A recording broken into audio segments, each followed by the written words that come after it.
How's it going? I'm here on behalf of Christopher Alexander. My name's John. I'm from California. I play bass in a reggae band. Me and Chris recorded some tracks together back in the day.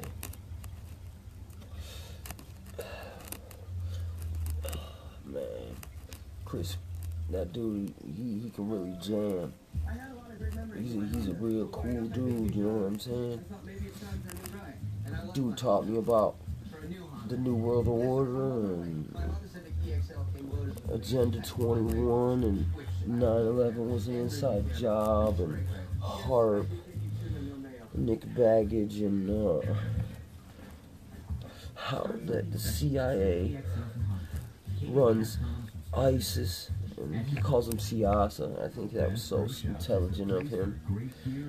Man, I just really like that guy. You know what I'm saying? He's a great guy, man. If you're in a scary situation, he's a real tough guy. He'll shank some zombies in the neck. Okay, man. I confess, man. I'm not John from California. I don't play bass in a reggae band. You know, I'm that same old just dude who's always talking shit on the internet about the gang stalkers and ninja this, ninja that. You know, the other day, the police, they said, "Oh, so you're a ninja," and I said, "That's just an alias." You know what I'm saying? Because it's serious. It's serious. I'm not a ninja. I'm the ninja. Get it right, buddy. I mean, I'll forgive you. I'll forgive you. We don't know each other that well, so I won't take it to heart. But the ninja, and here's the thing: I didn't go around and perpetuate the myth that I'm the ninja. No, people called me the ninja because I can fucking throw a fucking anything with an edge on it, dude, and make it stick like this. So motherfuckers, the name stuck. You know what I'm saying? Cause look, just how I get down. You know what I'm saying? It's not too bad, you know. Like I took this internet quiz, and it says, "Are you a ninja?" You know what I'm saying? And at the end of this little quiz, it says, "You are a ninja." And it says, "Your parents must be proud." So it's kind of like, look, yeah, you're a ninja, but look, you're a fucking fool. Your parents should be so proud of you. You can smoke a motherfucker. You can stab a motherfucker in the eye. You can snatch out his eye. You know what I'm saying? But no, I don't. I could snatch out eyes or spike people, but I don't. I spike cardboard boxes and trees and, you know what I'm saying, inanimate objects.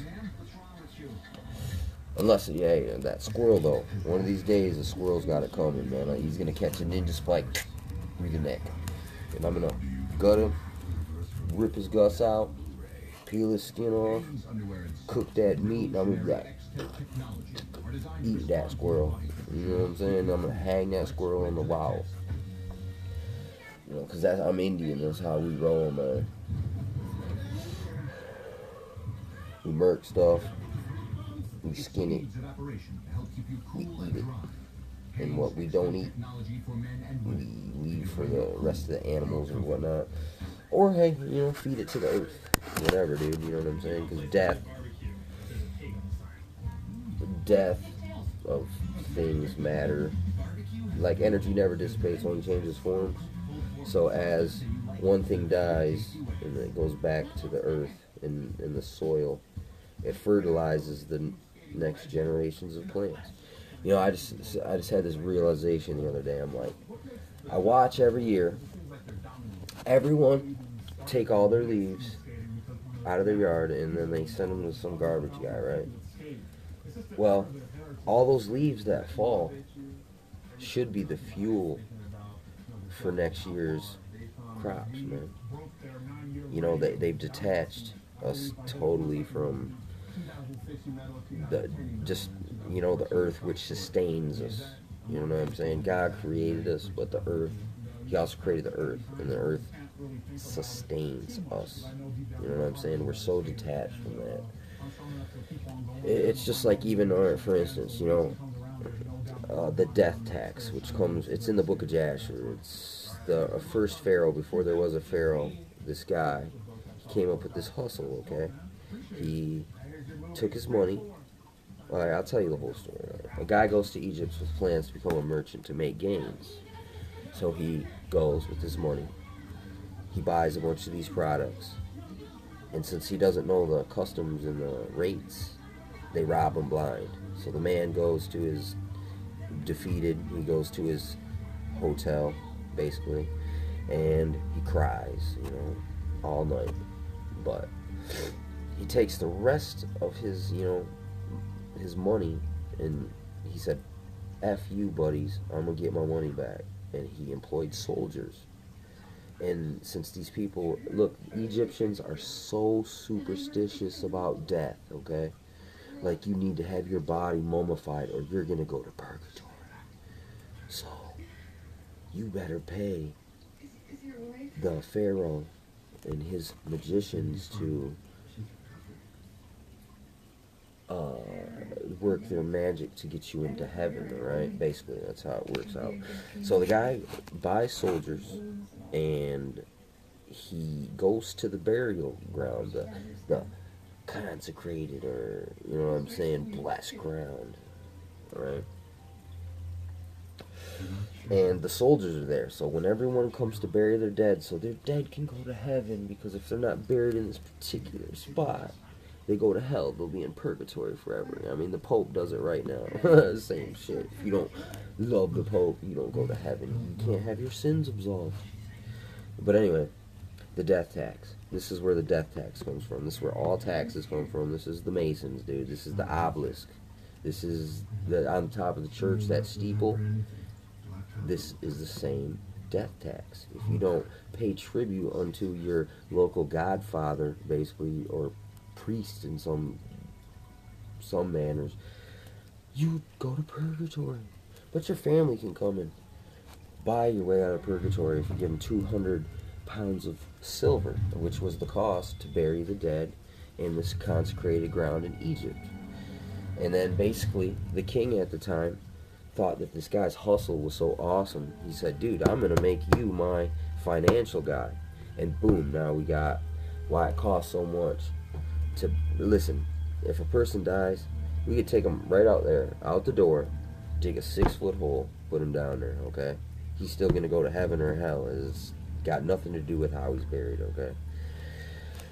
But that ashes to ashes, dust to dust, from which the dust we came, we shall return.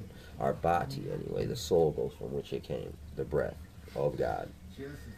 It goes back to him, but if you're unwilling to accept that, it gets burned up like it's good for nothing, okay?